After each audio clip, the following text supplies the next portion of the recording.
জাহান্নামে যাইতে কতগুলো গুনাহ লাগে? জাহান্নামে যাইতে অনেক গুনাহ লাগে না।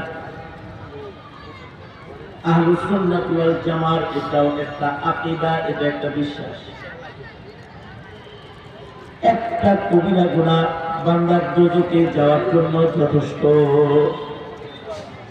একটা কবিরা গুনাহ যথেষ্ট।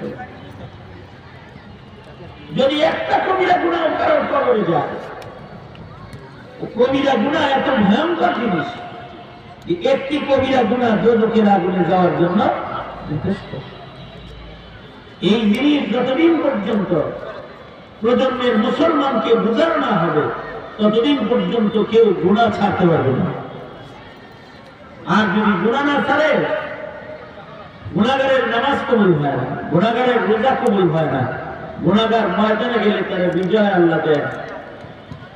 গুনাহ তো দূরের কথা, একটা সুন্নতের খেলাফ কাজ করলে আল্লাহ তাআলা বিজয়ের মালা ছিনায় নিয়ে নেন। বিজয় গুনাহগারকে দেন।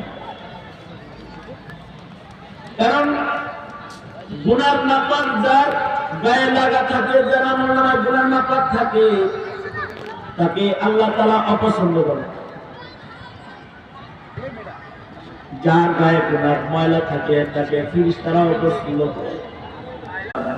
কথার মাধ্যমে যাদের নাম দেখেছেন শুনেছেন